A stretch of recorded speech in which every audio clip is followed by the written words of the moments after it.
اعوذ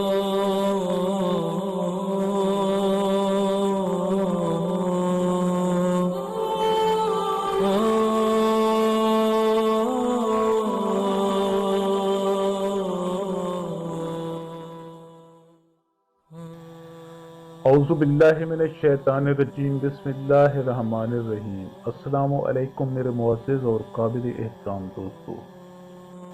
دوستو ہماری آج کی اس ویڈیو کا موضوع ہے حضرت سلیمان علیہ السلام کی عدالت میں ایک مچھر کا مقدمہ۔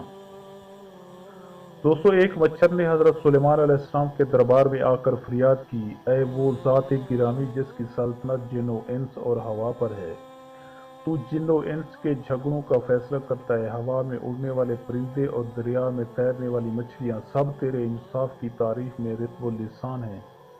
اب ہماری مشکل بھی آسان کر، ہم بہت تکلیف میں ہیں، صرف ہماری جنسی انصاف سے محروم چلی آ رہی ہے۔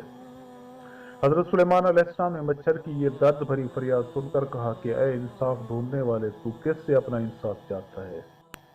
وہ ظالم کون ہے جس نے ازراہ غرور تجھے ستایا؟ مچھر نے عرض کیا کہ اے سلیمان علیہ السلام، ہم ہوا کے ہاتھوں بڑی مصیبت میں ہیں، وہ دونوں ہاتھوں سے ہم پر ظلم کرنے والی ہے۔ حضرت سلیمان علیہ السلام نے فرمایا کہ اے مچھر، مجھے خدا نے حکم دیا ہے کہ کوئی فیصلہ اس وقت تک نہ کروں جب تک دونوں فریق حاضر نہ ہوں۔ اس کے بعد آپ علیہ السلام نے ہوا کو حکم دیا، جلد حاضر ہو، مچھر نے تیرے خلاف ہماری عدالت میں دعویٰ دائر کیا ہے، اپنے مدعی کے برابر آ اور اپنی صفائی میں جو کچھ کہنا چاہتی ہے کہے۔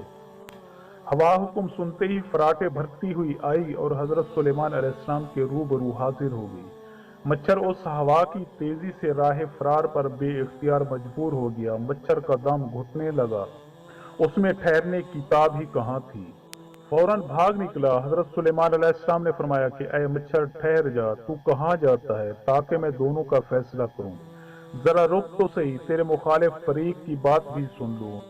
مچھر نے بھاگتے ہوئے کہا کہ اے بادشاہ، میری موت ہوا ہی کے وجود سے ہے، اس کے دھوئیں سے تو میرا دن سیاہ ہو جاتا ہے، اس کے ہوتے ہوئے میں قرار نہیں پا سکتا، میری جگہ سے مجھ کو اکھاڑ پھینکتی ہے، اسے دیکھتے ہی میری آدھی جان نکل جاتی ہے۔